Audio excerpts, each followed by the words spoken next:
Good evening, ladies and gentlemen, and welcome back to a warm and sunny SQ1 Champions League. We are on Tuesday of week 7.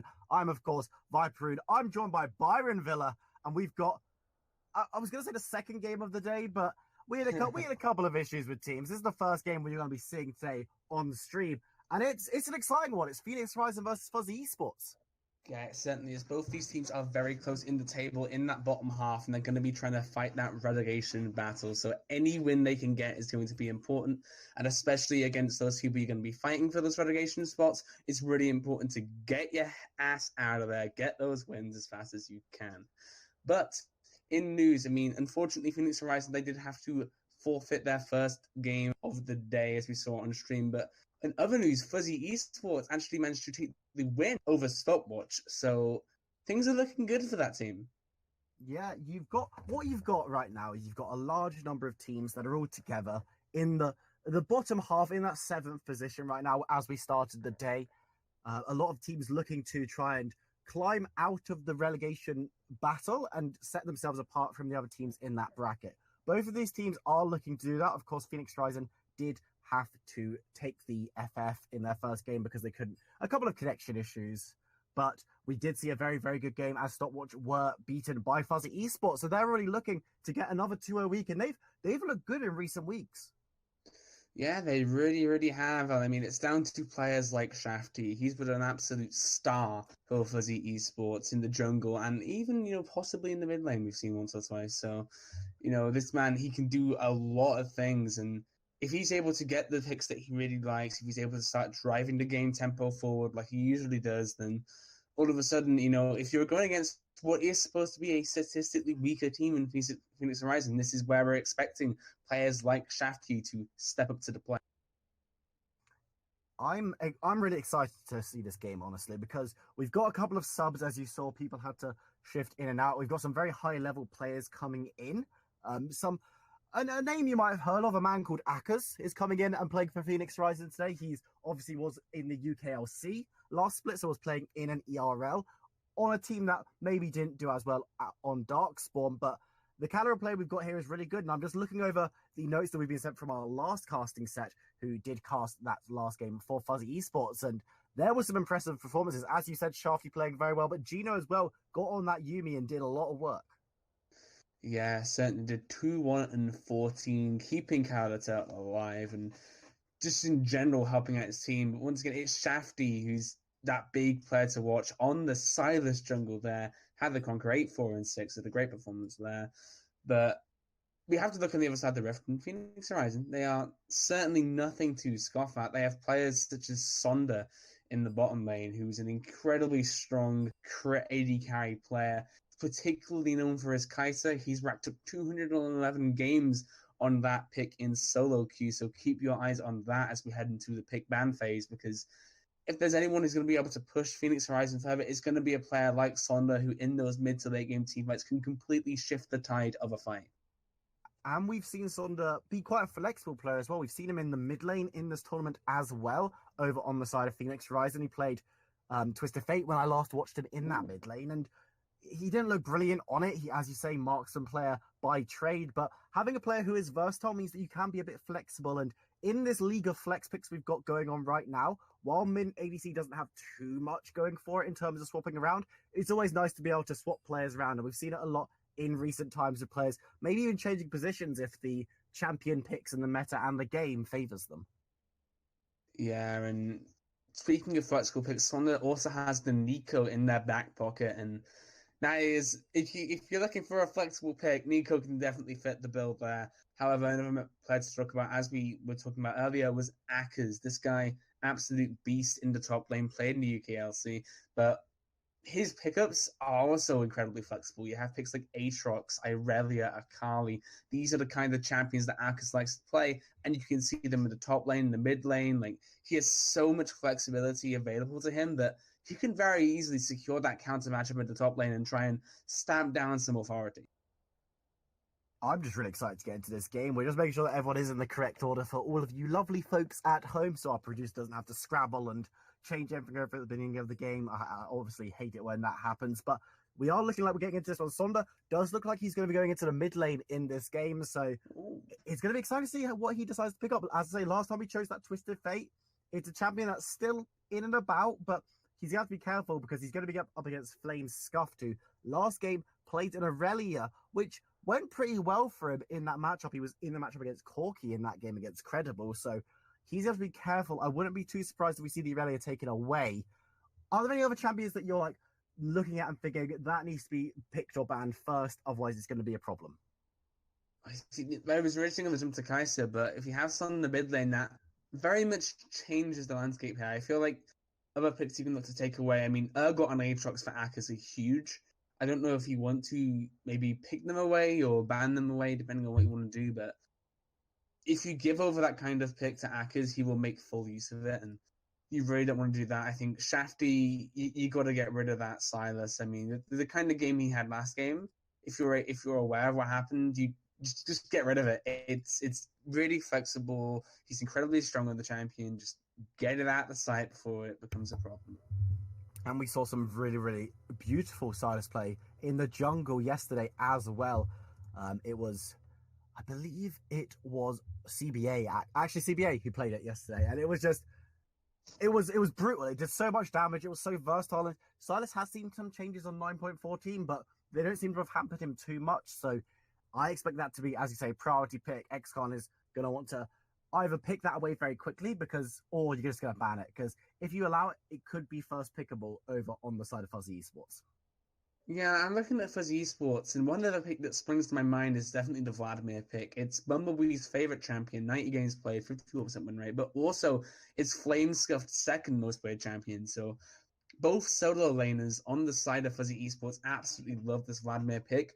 And if you do have players like Akkas, for example, who do want to go aggressive, you're going to really want to get rid of a pick like Vladimir, who can very easily negate those kind of aggressive moves forward. And you want to be taking off a champion that, as you say, it's played by the top laner, it's played by the mid laner. Last game, Hyatt to Bumblebee played Victor top, which I'm going to live with you. I absolutely hate that pick. I don't think it's that great. But played it into a Kennen, obviously had quite a good time on that, looking at the scoreline. And as you say, these more mage kind of champions in the top lane, you've got to target out that Vladimir because he's by far the strongest of that mold in that position.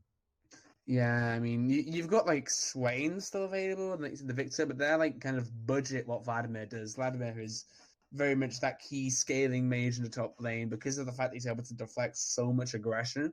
Where like you can try and gank Vladimir. Emphasis is on try because he can just pull away. He can sustain very nicely, and it's just it becomes a real trouble to try and stick to him. And we'll have to see if Akkas wants to take it away, because I imagine he's quite confident in this top lane. So we might see if he throws a little bit of disrespect, doesn't ban that Vladimir away, thinks he can handle it, might have the pick up the sleeve that he needs. But we are now into that pick ban phase, and there we go. Aatrox being took away from Akkas.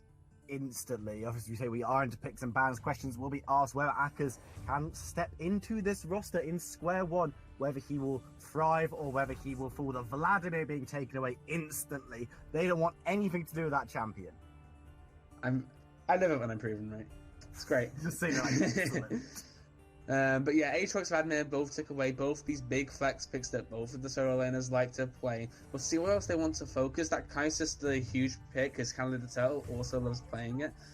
Corki though, Sunder not going to have that safe pickup in the mid lane, so possibly going to be looking at Flame Scuff trying to abuse that mid lane matchup with a little bit of jungle assistance, I imagine, as Sunder, as we talked about earlier, he had that TF game, but he wasn't on point then. Is he going to be able to have a good performance now, or are they expecting, okay, we're not expecting this guy to be great, let's punish him? Well, it will be a case of either, do you want to put Sunder on something very safe that can sit back, farm safely, and get into the game as it goes on? Or do you want to put him on something potentially that likes to roam around the map quite a lot and try and influence the lanes elsewhere? Because maybe you're not looking at Sunder as your win condition in that mid lane. If you're Phoenix Rising, you might look towards that top side to get your real star man going. But if he goes something that's just going to fight in the mid lane, he might have troubles against Flame Scuff. We do see Morgana, Sivir, and Sejuani all taken away. Not the most weird bans. Yeah, I mean, they also ban away a lot of the safety. I mean, Sivir, Morgana, Sejuani, all difficult champions to try and play an aggro style into. But noticing that the Sivir and the Morgana have been taken away, I would like this Karma pick. We'll see if they want to opt for it. They do. Not only is it that free position flex, but actually 4 technically if you count the bottom lane, the top, mid, support, etc. But also, like, the Karma negates a lot of the aggression that is going to want to be put out by this Fuzzy Esports side. They do like playing more engagey style teams, so if you pick something like Karma, it becomes a lot harder to try and execute that style. Let's see what the answer is coming in from Phoenix Horizon. It looks like the Kai'Sa will be locked in.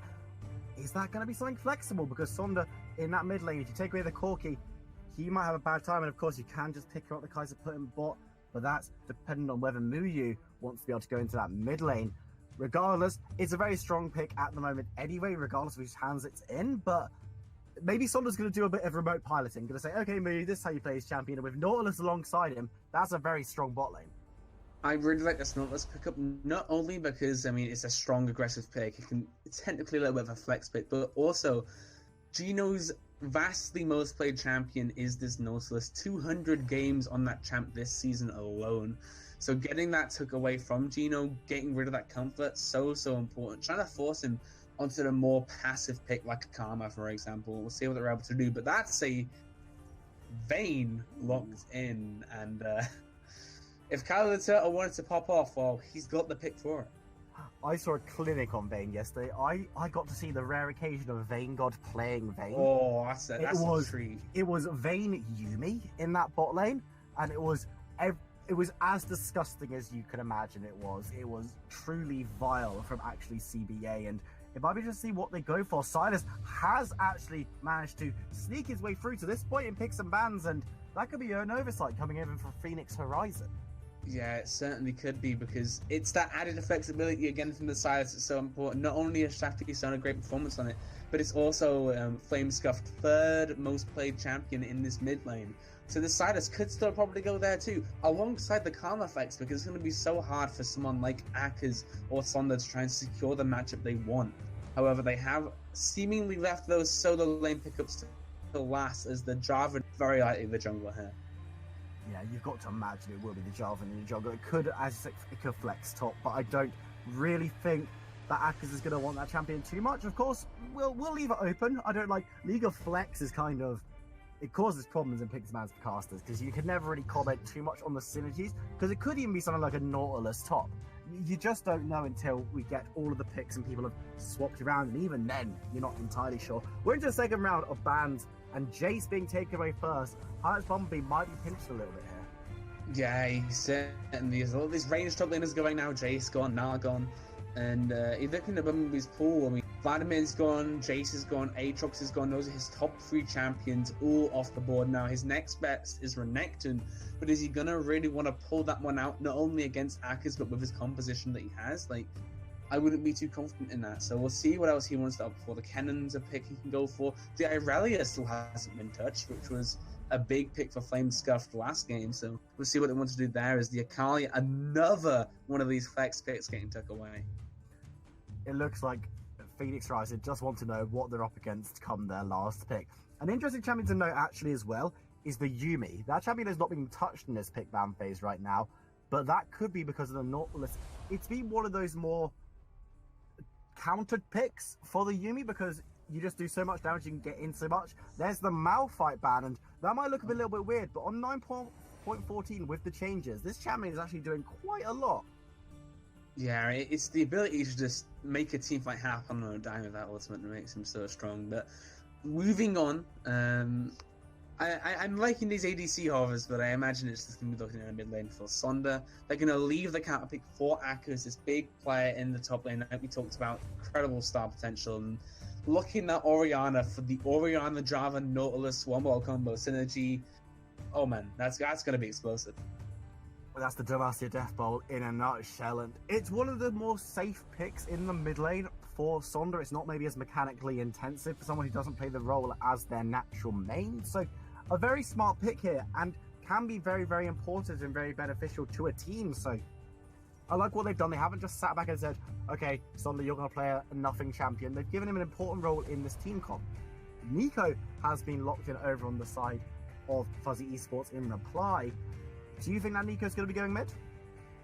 I don't know. I imagine it. I hope it goes mid because they need a front line. They have Karma, Vayne, Silas, Nico. They need a front line. They need someone to just block all the damage coming in. Luckily enough, as I said about that, Poppy gets locked in. So I think now we can confidently say Poppy top, Silas jungle, Nico mid, Vayne AD carry, and Karma support. Unless they're going to pull some janky flexes on us. Which is a shame because they have the setup to just try and leave their lanes ambiguous for the whole draft and really put Akers in an awkward position, but they're not able to do that in the end. Do look at just looking at Poppy as that safe pick, but Poppy into range, not exactly what you want, and the Kennon's going to be locked in for Akers, and the mid-game team fighting of Fuzzy Esports looks absolutely abhorrent, may I say. I'm scared of this composition, and I'm not even playing the game. I'm just casting it. You've got so much CC, and you've got an ability. Your ability is basically, let's keep everyone in an area where our CC can hit them. And then you've also got Kai'Sa, who can just stand there and press Q, and then everyone dies. Just imagine walking into a choke point, getting knocked up by a Draven, Nautilus CCs you down, Kennen like protobelts him with a slicing maelstrom, and on top of him is that big ball, the shockwave comes through, your team's deleted. Like, that mid-game scenario setting up around these dragons, these barons, that's going to be where we're going to see Fuzzy Esports' composition shine through. However, on the other side, oh wait, I got the teams mixed up. Hey, that's actually... What's going on, guys? Hey, Bill Swapsy, psych. It's Phoenix Horizons composition. I'm completely on about, the mid-game that can be able to come out, as I talked about. But on the other end, when you're looking at Fuzzy Esports, you've still got Shafty on that Silas. He showed up a great performance, and from what I heard from the casters last game, his Silas into the Kennen, he stole a Kennen ultimate and won the game off of him. So we'll see if the slicing Maelstrom steal can be used again by Shafty to try and win a team fight. But realistically, I mean, we took up all the engage that Phoenix Horizon have, but you look at Fuzzy Esports and they've got a lot of disengage, in all honesty. They've got the Poppy to block a lot of dashes coming in, the Karma with a Mantra E. You've got Vayne who can dip and dodge out of fights. You've got a Nico who can dip and dodge out of fights. The only real person I'm a little bit worried for is Silas, but he can steal those ultimates and become a huge threat. So overall, I mean, you could see a scenario where Fuzzy Esports are able to bounce off the aggression that Phoenix Horizon are going to want to implant down, and then use that to make smart rotations around the map, get side lane priority. That's exactly what Fuzzy Esports is going to be aiming to do in this game compared to the mid-game skirmishing power house that is Phoenix Horizon. Shafty is such a delicious menu of ultimates to choose from. And, because you say Slice Maelstrom on Kennen, that's great. Cataclysm, the Nautilus ultimate, the Orianna ultimate. He's got so many tools he can pick and choose in order to get these fights going and give his team a bit of engage. And as you say, the team fighting coming in from Fuzzy Esports right now, it's not as good as Phoenix Horizon. I think it's very, very clear to see. Phoenix Horizon have built this massive, we're going to 5v5 you, and we're going to win the team fights. And if Phoenix Horizon do catch onto Fuzzy with this CC, they die. Like, I think it's just Fuzzy Esports, regardless of, well, not regardless of how far ahead they are, but even if Fuzzy Esports like 5-6k gold ahead, they still lose that team fight. Like, there's just so much CC coming in. So I'm really excited for the way this draft has been done, and I'm interested to see whether Phoenix Horizon can get these team fights that they need, because we've seen teams struggle to really force through team fight compositions, even when they've got such a signposted composition like this. Yeah, and the thing is that you talk about the team fighting potential on the 5v5.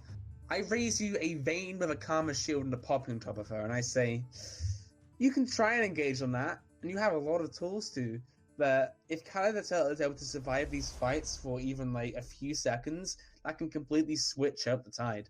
It's just depending on whether or not Kali the Turtle's positioning can be completely on point, because it needs to be perfect this game. Otherwise, Xcar or Kalkator can like hit them with one bit of CC, Kali the Turtle's gone and lose the fight. It's all on how, one, can Kali the Turtle stay even in lane, and then two, can Kali the Turtle transition that gold into a good item lead, and then in those team fights start popping off as you expect that Vayne to. We've seen players like Vayne God be able to do it, but can Kala do it? Because I don't think it's any surprise when we say he hasn't been performing the best this split. I want to see him on that big performance now. It's his time to step up and be the real man in this lane. He's picking that Vayne, 331,000 mastery points. He's ready. That's a lot of mastery points on that Vayne. I mean, Vayne God would look at that and go, haha, that's cute. But he is the win condition. I think it's fair to say on Fuzzy Esports side, but not only is he the win condition, but those around him who are going to have to be the ones keeping him alive and keeping him safe from this engage are going to be just as important. Just as important as Cal the Turtle with these kind of dodging, dipping and putting out the damage is how Gino and Bumblebee do manage to peel and keep him alive. And of course, the other members of the team in Flamescuffed and Shafty, they need to be dipping in because while Vayne can a 1v5, at this level of play, it's difficult to do so. Oh, it certainly is. And when you have players like Calcatoric or Akers, for example, who can make a huge flank happen, you have to be so careful if you are on this Vayne pick. Because, like I said, one misposition, you're gone. You're toast. That's it. And this all starts now in the laning phase about this Vayne pick, because the first thing you need to do as this Vayne is to get through that lane phase, to get yourself scaling up very nicely. But when you're going up against the likes of a Java and Orianna and Nautilus, you have to expect that there's going to be a lot of plays being centered around the bot lane. So the question is, can Carlatel and Gino have good map awareness, good warding, find whereabouts X-Khan is in the jungle, and play smart, not aggressive? I'm afraid, ladies and gentlemen, right now we do have a little bit of a pause. There is a disconnect on the side of Phoenix Horizon. We're getting that resolved as quickly as we can. Hopefully they'll be in very shortly, but it gives us a little bit more time to talk about these compositions. And where do you think, I asked this of everyone, I'm sorry for being a joke on myself, but where do you think action's going to really kick off in this game? So like we talked about, but I think bot lane is certainly going to be an eye for the plays, especially when you look at Phoenix Horizon. They had Java and Orianna and Nautilus. That 4-man bot lane, maybe even 5-man with a Kennen and TP can be absolutely huge.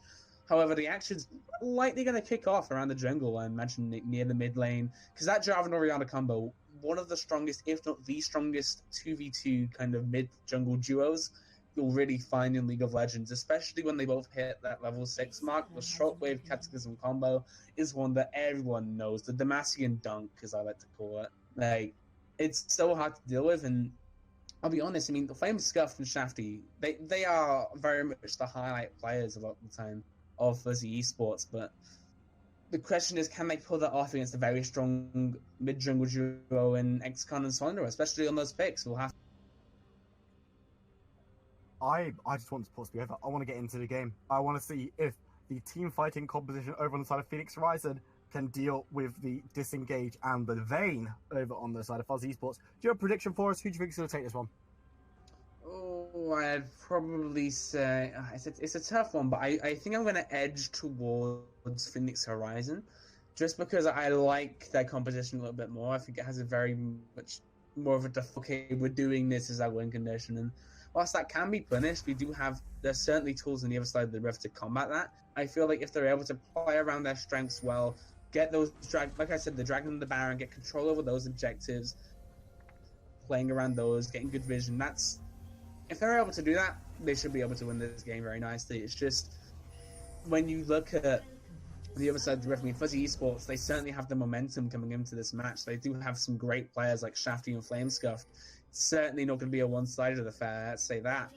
And their composition as a whole has tools to combat this engage.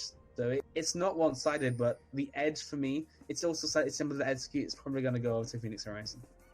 Yeah, I think I'm probably going to have to agree, as we do see the whirlwinds from the Vayne, or the Vaynes, actually. There are two of them, because, of course, we do have a Nico sneaking about on the Rift right now, and we are into game minutes in. It's just standard lines of scrimmage for the most part. There's a little bit of less coverage down on that bot side for Fuzzy Esports, but luckily, they're not going to be punished for it. Yeah, they're not going to be, as they are having a nice, fun dance party. As all good mid-jungle duo as well. But yeah, it's going well for them right now, and it's just questioning how these lanes are going to go. As I see, oh wait, yeah, of course it's Nico. I was about to be like, it's a Vayne in the mid lane. Whoa, no, I'm being bamboozled. One of the great fun things about Nico, can bamboozle someone very easily like that. I think it'd be funny if Vayne did go mid, and you sent the Nico bot as Vayne. because Oh, that'd be ultimate bamboozle, because you're thinking, okay, this is going okay. Nico's just playing with us, and then Nico just appears bot and gets the root and then just does all the damage. However, we're in a competitive environment, so I don't think that's going to happen just now, as we do get standard lane assignments across the board. that sounds kind of cool. I want to see the G2 estimate pull that out now, but in all seriousness, the lane's starting off fairly even on both sides. We do see Actors trying to use his lane advantage there, but with the range, but unfortunately not able to get much off for now, as Poppy is that tanky champion. Yeah, a bit of a lump in that top lane right now, and Poppy can do a surprising amount of damage, so Akers got to be a little bit careful. We have seen Tennant overextend and forget how squishy they can be, and if you're doing that, you could have problems. XCon now just feeling out how the jungle's going, but he's not going to be able to get too far, and Nico was quick on the rotation. Yeah, unfortunately, no fight going to be triggered there. I wonder who would actually win that. Probably Shafty, I imagine. They're going to stay on this bot side right now, which means that, Gino, Callie, maybe all need to be fairly safe, knowing that the junglers are going to be hanging around, but soon the aggression can be turned up when they start realizing, oh yeah, the junglers starting to pass on the top side. What it does mean, though, is that Akers has no pressure on him right now, which means he's able to constantly walk up in this lane, keep auto to second Bumblebee, as you see right now, has the level advantage there. Big CS, a decent CST for this time in the game already. That's the power of this Kennen into the Poppies, that Poppy doesn't really have many ways to deal with the range. That's as XCon comes in, Gino has to flash away from that one, as we see the route into the wall. But Counter wants to tell us some damage on the Tralcatoric. XCon just smacking him around, saying, no, get away from my support. But the chase, no, it's not still. I was going to say the chase is still on, but it's not, as both teams are forced away. Not the most successful gank, but you do get the flash. You do indeed, and once you do get that flash, though, you did take a lot of damage inside that, and to be perfectly honest, I think Callie and Gino kind of got a little bit of a pressure advantage off that. Despite the fact that Draven went bot, tried to make that gank happen, unfortunately didn't really work out. They only got the flash off Gino, and what could happen is he tries to look for the return gank, as it seems like he wants to do here, but you can't really do that. They're in the tower right now, and overall, he's lost a lot of jungle pressure from that. He's going to be able to get the scope cap and back off, but look at where Shafty is right now. Shafty's coming in towards Akers, who has gone electric ball and is looking for an escape downriver. Shafty jumps on, looking for damage. The flash from Akers will not take him over the wall, but it might take him to safety. Turns to put a little bit of damage on Shafty. He gets out, but again, that's an important resource gone. As we engage on by Nautilus. Here comes the knock-on, here comes the J4, and Gino will burn down first blood, going over to Tralcatoric as XCon makes his way to freedom. Muyu might go down, and the flash is traded. Calzolo gets the return kill, and now Calzolo is looking for more. Can he go on to XCon? No, he can't! XCon with the triumph picks up the second kill of the fight. And all of a sudden, the action has just turned on. That gank into lane does not work for Shafty. He's tried it again, but it's not going to happen. The Jarvan regank works great for them bottom lane. Fantastic flash dreadline from the Nautilus there, and now all of a sudden, the mid-game skirmishing team that needed that priority around that dragon, well, guess what? They've just got it. Might be in trouble. He's looking for a dive under tower, but it's going low himself. Has to flash away as Akers stands strong. Highest Bombi not able to assist there. That might have been an overstep from the Silas. Yeah, it certainly was. And Shafty, that was his third attempt ganking top lane. No, that was technically his fourth attempt.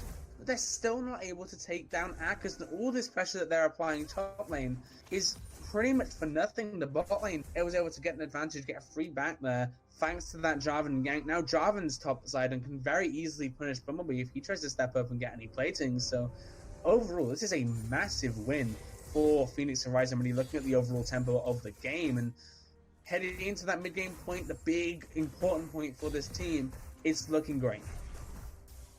Phoenix Horizon now need to keep the pressure on. They have got themselves a little gold lead going into the 6-minute mark, but of course at this point gold, it's important, but it's going to be spread over everyone. So it's kind of like, you need to just be careful. Fuzzy Esports, you're not out of this one yet by any means. You did manage to get the return kill in that bot lane scuffle.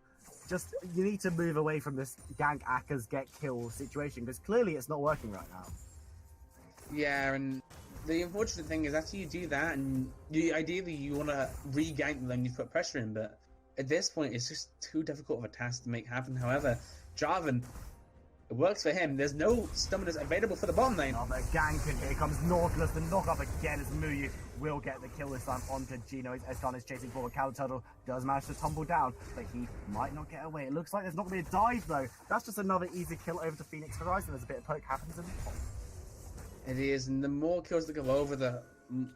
Like, this Kai'Sa is going to be a huge threat. That's already kind of established now, but the more kills that happen, the more action that is created in this bottom lane, then the further this Kai'Sa is going to get ahead, the bigger a monster it's going to be. And to be honest, I mean, Kai'Sa is really the only champion that didn't really fit with this mid-game style of the composition, but if Kai'Sa gets far enough ahead, she's pretty much a mid-game champion at that point. She'll have the items ready already. Yep. What would you, just as a theory craft, what marksman would you think would be perfect for this composition if Kai'Sa's maybe a little bit out of the box in terms of this comp? Welcome to the League of Draven. Oh, babe, that. You could go possibly a Draven Lucian for like the more aggressive thing, or maybe like a Sivir, who can like speed up the team, get into the fights quicker, have that ricochet and the choke points where you're expecting to fight, that kind of thing. There are a few options, but Kai'Sa's more of that late game scaling, front to back, very much like. Not because the thing is, you look at the composition they run right now. It's very much about mid-game skirmishing in those choke points. That's their win condition, not really the late game, especially against the likes of Ravane and Karma. So, I mean, the Kai'Sa isn't a bad thing. It adds the extra flexibility into the composition. It can be very important. But, yeah, sure. It's another dimension, because if your comp just does one thing and it does it very well, then you have problems. If your composition just team fights well or just plays well in the mid game, then early and late you have real problems. And Kai'Sa does give a bit more in that late game if you find yourself there against the Vayne, against the Nico, against the Sylas, and you need a little bit more damage.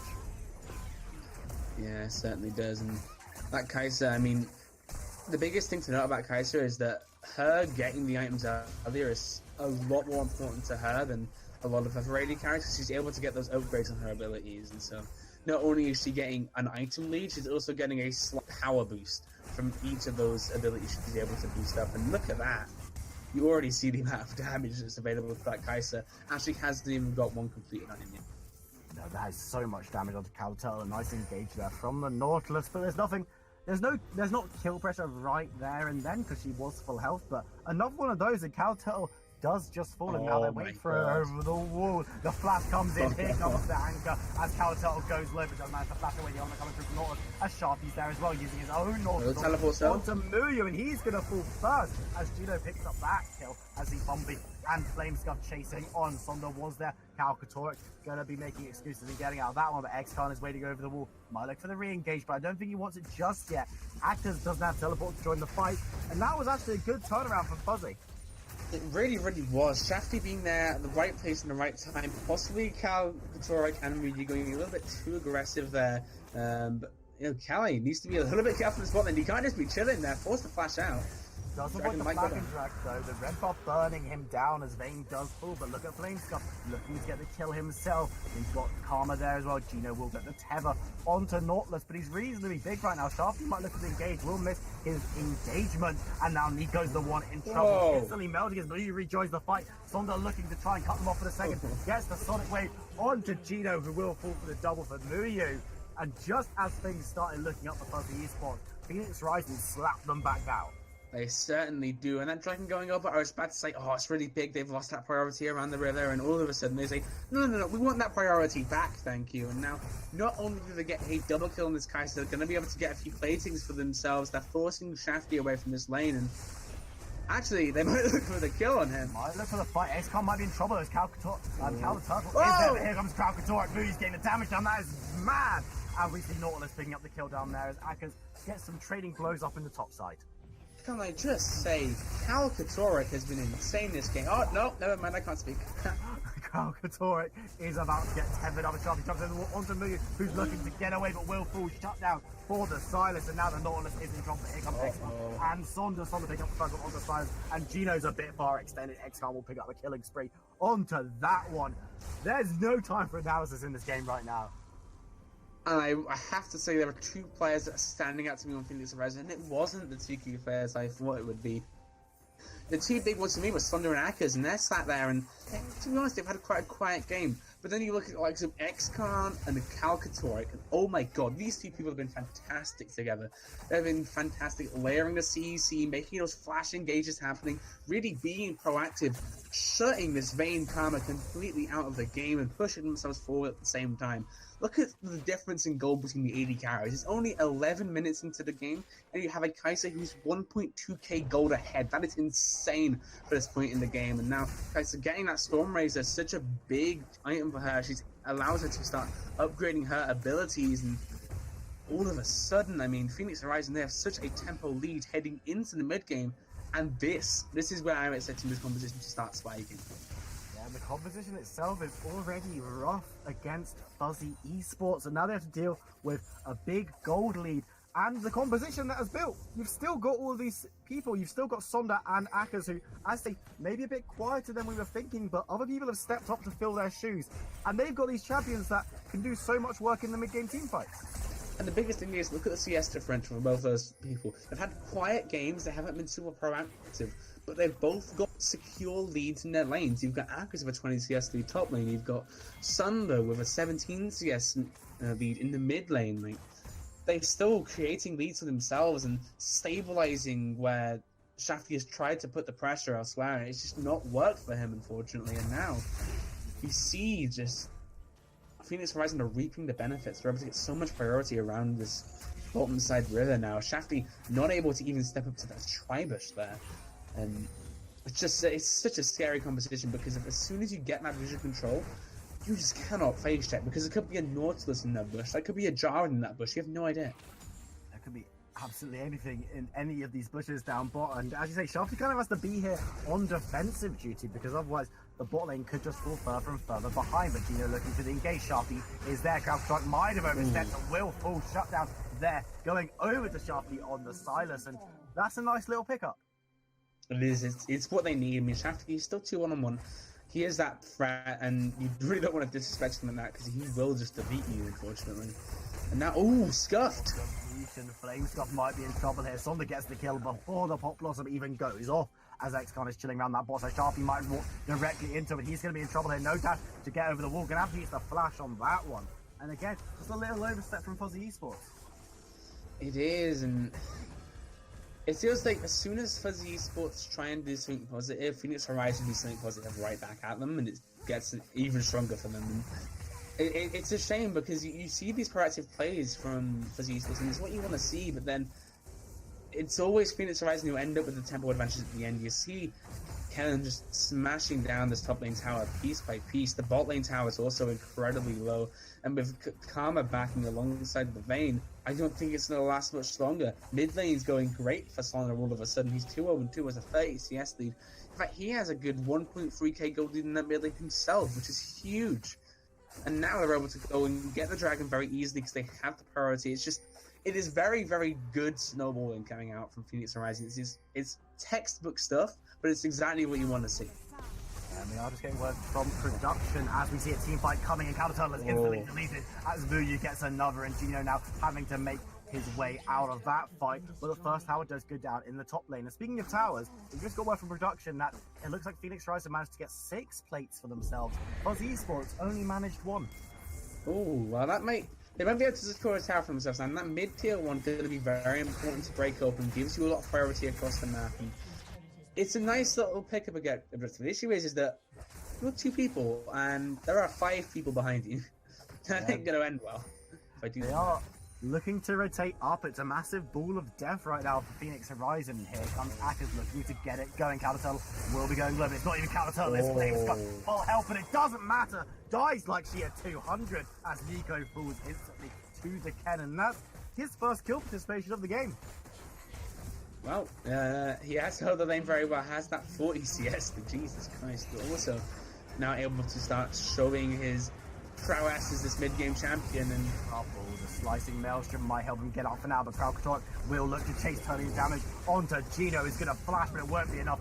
He will go down surely. Actually, there we go. It's Muyu picking up that one, saving my blood as Akers joins the fray. Hearts Bumblebee's going to be able to get out because he's a little bit tanky, but more incremental advantages, and this one might be pushed for an objective. It's been all these incremental advantages. They've been adding up, but it starts getting exponential. The more ahead you are, the more ahead you can get. And now, looking at the goal lead, that is an 8k for the side of Phoenix Horizon. That's pretty damn big, and now they're able to very easily secure the objective control that they won. It's probably them becoming a difficult game for them. However, they look like they're glistening on the backside. Oh. Yeah, Kralkatorek did fail with the anchor and might pay for it with his life. He will. Cal the Turtle picking up that kill onto the Nautilus. He wasn't able to escape that one, and that could be quite an important pickup. X-Gon can be forced back as well, and gives you a little bit of breathing room on Fuzzy.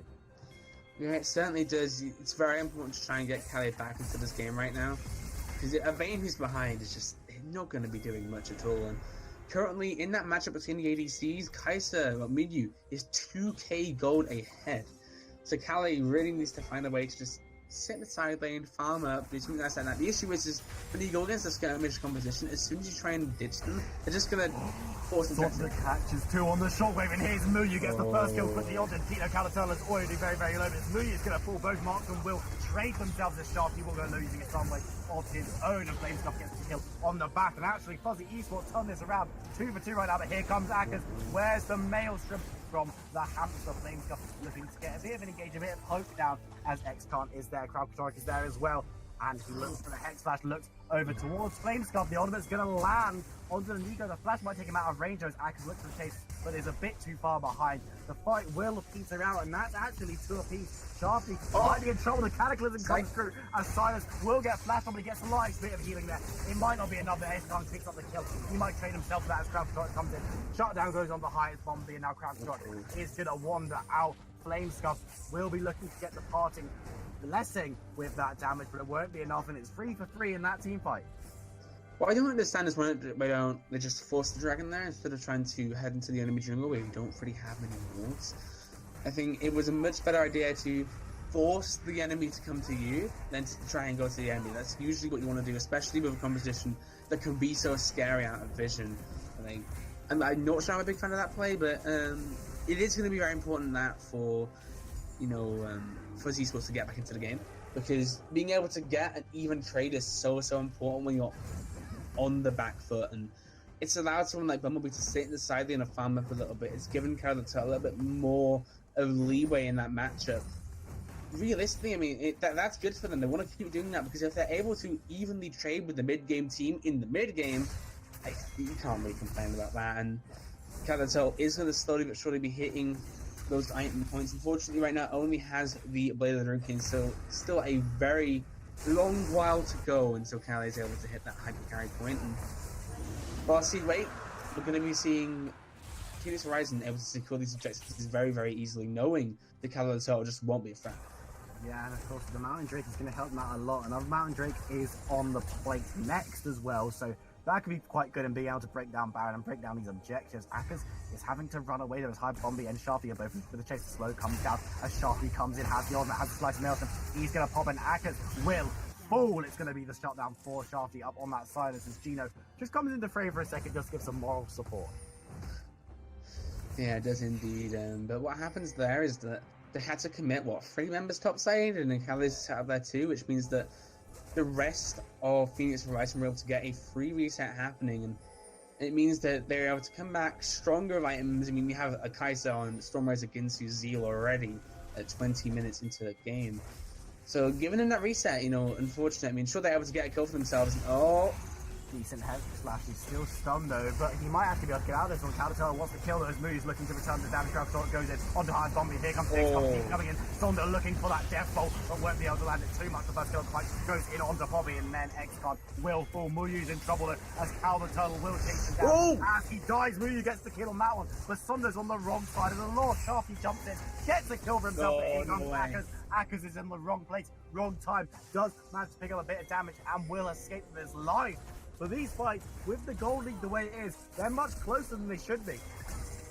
Yeah, they certainly are. Akers! The slicing Maelstrom picks up Flamescuff instantly. Muyu picks up Gino off screen as well. And just when I say the team fight's close, Akers is like, nah, hold my beer. It's not. Oh man, that's so big. I mean, for a second I was trying to start. You do it. I just want to speak, man. Is that too hard? Don't worry, they're going to do Baron. You've got plenty of Baron. Ah, great, right. So we can have a little bit of a breather now, you know. Inhale, outhale. So look at now. And for a second, I was about to start complimenting this Esports. You just went even with the mid-game team again when they have like a 6-7k gold lead. That's insane.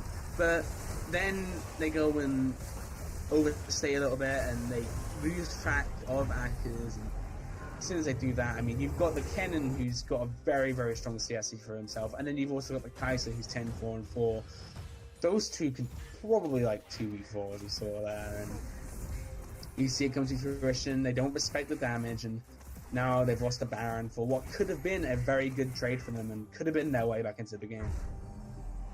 Having said that, for Esports, the initial fight looks really, really good. If they can just tighten up their disengages and their decision making a little bit, they're not completely out of this game. It does look bad, I will admit, because you've got this really strong team composition, team fighting quite well, and you've got Baron buff on them, and they've got a mounting Drake. But Fuzzy Esports, they just need to keep themselves motivated and keep themselves in this one, because they could still go on to win this game.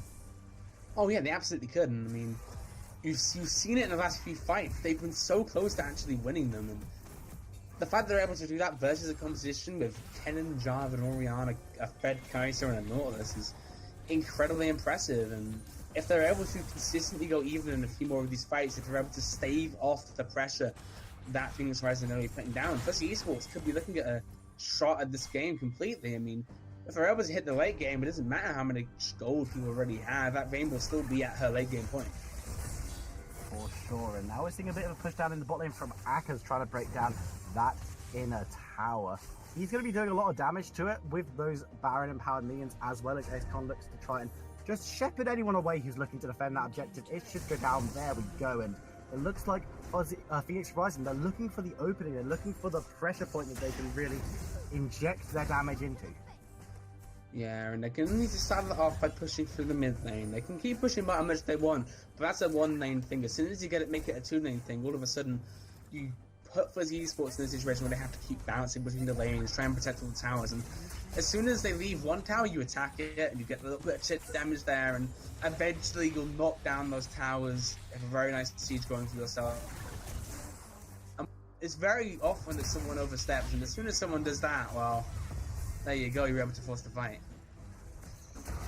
And it might have to be a fight force that will end this game, because right now it looks like they're holding strong in their base, Fuzzy Esports. The damage is still coming through from these minions, and Akers is still creating a lot of pressure on that bot side as the rest of the team is moving round mid. Highest Zombie having trouble holding him, and there goes the base. At the moment, we've lost the first inhibitor tower at 24 minutes in, and it's going to be the mid one. The inhibitor might soon follow, and will there be an engagement, or is this just going to be hemorrhaging your objectives? Now people are moving down bot lane from Phoenix Horizon. They get the second tower down there, the inhibitor will surely fall, and they could be pushing for the game here. Yeah, they certainly could be, but I don't think they're going to right now. They're going to be the quote-unquote smart team about it. Back off, secure that Mountain Dragon, secure the red buff for the Kaiser, reset. Bear in mind, they just got a hell of a lot of gold from all those towers going down, the inhibitors going down, so they're able to now back, get a reset, get even stronger, and then pressure that top side, knowing that mid and bot lane are both going to have inhib waves in them, so it's going to be very hard to defend them just on themselves, never mind the fact that there might be a Baron buff team walking down your top lane. Yeah, top lane has to be the focus right now, because that's the one. There's still an outer tower up there, so it's free gold at the moment. You're not going to be able to clear out both of these mid lane waves and the bot lane wave, especially if there's Baron empowerment. Of course, Baron has to now just ward off, so there won't be. But if Akers or someone is pressuring one of those waves with those super minions, it's going to be really hard to deal with, especially with the top lane being pushed in really hard by everyone else. And the thing is about the inhib waves is they require like one person to be there per wave, really. And so the fact that they have to commit like two, as you see in the mid lane, there's 2 members already having to sit there. That bot lane we're going to start pushing in, and it gives an advantage over to. Oh, never mind. He might have been caught out. Shafty looking for the damage, but the damage turns on him, and he's going to be forced away from that one. Move still very much on his own, but the rest of the team is now coming up trying to support him. I don't know if we're going to see a fight over this tower here. I don't think it's seen as worth it by Fuzzy Esports, but they have to choose their line in the sand, because if they just keep letting stuff go, they're going to lose everything. Yeah, they are, and Kenton now pressuring that mid lane, forcing the players of Fuzzy Esports back into their base. So that is so important, because now they backed off from that top lane, they're able to get that inhibitor turret, and very likely the inhibitor itself. There's the fight going to come through. Aka's ult has been stolen as Crowd Control does get a little bit of a flash out there. Just a little hex flash, nothing to see here. Here comes the engagement of Shafty, here comes the slicing Malcolm. This is the fight. Crowd Control going to have to be looking for the peel as people are being jumped everywhere. Shafty will go golden just before he falls. Flamescuff is going to go down first on the picking up now, and now move, turns attention on to the Silas. Aka's in the face, cleaning up the backline. Cal the Turtle will have to pull off a miracle play here against 5 members of Phoenix Rising. I don't think he can do it. X-Sonic to engage, gets the knockout. Cal the Turtle in the air. Aka's looking for the kill. Will grab the ace, and at 27 minutes in, that's game for Phoenix Horizon. And I was coming into this game, I was looking at the teams. You have Phoenix Horizon looking very shaky in the standings. Fuzzy Esports just coming off a great win for themselves, but all of a sudden Phoenix Horizon, they play a fantastic composition. They execute perfectly. So many standout plays and players in this game. They played so proactive, and it's a breath of fresh air to see this kind of play from them. We want to see this more, because this was fantastic to see. It was a masterclass on how to stall a lead with a mid-game composition, and they showed us perfectly. Well played, my friends. I really like the composition. I really like the way they played it. Fuzzy Esports showed moments of brilliance in those team fights. The first part of team fights, they played very well and would go even against a team that had the composition that suited the time better and was far ahead. So you've got to give them kudos for that. But at the end of the day, they would overextend quite a lot in those team fights, and they would chase when they didn't need to, and they would forget where Aka's was sometimes, and he'd just get the engagements off. And sometimes it just felt a little bit like, okay, we've won this team fight, we've gone even. Now what do we do with this? And there wasn't often a good answer for that. So that's where they need to look and improve. But very well played from Phoenix Rising, not taking anything away from them. They were brilliant this game. Oh, they were. They were absolutely fantastic. And you saw it in the fact that, like we talked about earlier, the bot lane plays were absolutely huge. Crowd saw it, despite the fact he had a few questionable moments in terms of positioning, had some crucial engages. There were some flash hooks that were stellar. It is exactly what you need to see in that kind of bot lane when you want to play a proactive mid-game team fighting composition, alongside XCon being in the right place at the right time so many times, especially in that bot lane, being able to regank at just the right time when they're overextending. Very, very smart, but not taking anything away from Akers and Sonda, who not only held their lanes very well, but got fantastic leads for themselves, despite the fact that they had little to no jungle pressure completely. So everyone on the side of Phoenix Horizon had a standout game here. And so if you're asking to get an MVP, there isn't really one. They all played out of their minds. They absolutely did. And that was a great game to see. We only saw one game on stream today, but that was definitely worth sticking around for. That was explosive. There were fights. It was a play-by-play's dream. But that is all we've got time for today, I'm afraid. Only one game for you today, but we'll be back next Monday. Byron, do you have any words of wisdom to send us off on? If you pick mid-game, you win in this meta. Hey! Thank you very much for joining us. And we'll see you next Monday at 6 p.m. BST for some more Square One Champions League. Thank you very, very much for watching.